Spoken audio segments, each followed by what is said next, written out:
శ్రీరామచంద్రునికి ఒక ప్రత్యేకత ఉన్నది. 16 లక్షణాలంటే 1, 6, 7 సప్త సంఖ్య శ్రీరామచంద్రుడిది.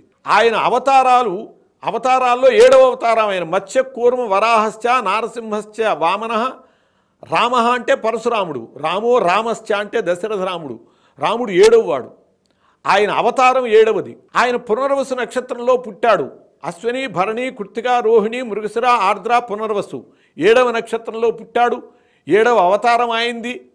7 రోజులు రామరావణ యుద్ధం జరిగింది. ఆయన చేసిన మహత్తరమైన యుద్ధం 7 రోజులు చేశాడు. రామరావణ సంగ్రామం 7 రోజులు జరిగింది. ఆయనకి సంబంధించినటువంటి చరిత్ర, మహత్తరమైన చరిత్ర అంతా కూడా రామాయణము 7 కాండలు: బాలకాండ, అయోధ్యకాండ, అరణ్యకాండ, కిష్కింధాకాండ, సుందరకాండ, యుద్ధకాండ, ఉత్తరకాండ అని చెప్పి 7 కాండలు. 7 కాండలు, 7వ నక్షత్రము, 7వ అవతారము, 7 రోజులు యుద్ధము, 7గురు మహావీరులు పాల్గొన్నారు. 16 గుణాలు, 1, 6, 7 సంఖ్య. అసలు రామ శబ్దమే సప్త సంఖ్య అన్నారు. రా అనేది కటపయాది శాస్త్రంలో ఎర్రలవ 2వది రా. మా అనేది పాప బాబ్బా మా పవర్గలో 5వది. 2 + 5 7. అలా శ్రీరామునికి సమస్తమునకు సంబంధించినటువంటి సంఖ్య సప్త సంఖ్య 7 అయితే అటువంటి గుణాలు కలిగినటువంటి వాడు ఆయనే ఆదర్శము అని అన్నారు. శ్రీరామచంద్రుడే ఈ మానవాళికి ఆదర్శము.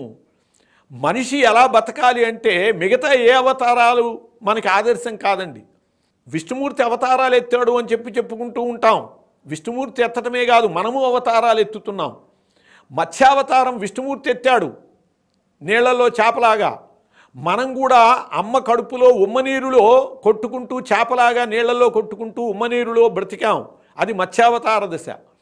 కూర్మావతార దశ మనము ఎత్తాం. బోర్ల పడటం, వెన్ను చూపి కాళ్ళు చేతులు ఆడించుకుంటూ తాబేలులాగా మనం కూడా బోర్ల పడితే బొబ్బట్లు పంచిపెట్టామని చెప్పి తల్లులు చెబుతారు. అలా బోర్ల పడినటువంటి దశ కూర్మావతార దశ మనము ఎత్తాం. ఆ తర్వాత వచ్చినటువంటిది వరాహావతార దశ. అన్నిటినీ నోట పెట్టుకునేటటువంటి, అశుద్ధాన్ని కూడా నోట పెట్టుకునేటటువంటి ఆ దశ మనము అనుభవించాం. విష్ణుమూర్తి యొక్క అవతారం ఆయన ఎత్తటమే కాదు, మనము ఎత్తాం. తర్వాత నృసింహావతారం, సగము జంతువు సగము మనుష్యుడు. అంటే 4 కాళ్ళ మీద జంతువు, 2 కాళ్ళ మీద మనుష్యుడు. మనం పాకుతూ 4 కాళ్ళ మీద జంతువులాగా ఉన్నాము, మధ్య మధ్య నిలబడుతూ 2 కాళ్ళ మీద మనుష్యుల్లాగా ఉన్నటువంటి దశ నారసింహావతార దశ. అక్కడి నుంచి తరువాత వామనావతార దశ. పొట్టివాడుగా 3 అడుగులు వేశాడు వామనుడు చేసినది ఇది. మనం కూడా పొట్టిగా ఉండి అడుగులు వేస్తూ ఉంటాం. మా అబ్బాయి అడుగులు వేస్తున్నాడు, అరిసెలు పంచుతున్నాము అని అంటారు. అటువంటి వామనావతార దశ మనము అనుభవించాం. పరశురామావతార దశ, విచక్షణారహితంగా నరుక్కుపోయాడు రాజులని. అరాచకమైపోతుంది కూడా అని ఆలోచించలేదు.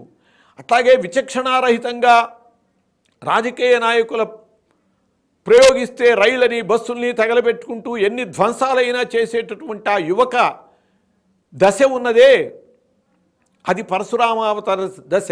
అప్పటికి శారీరక పరిణతి ఉంటుంది, మానసిక పరిణతి ఉండదు.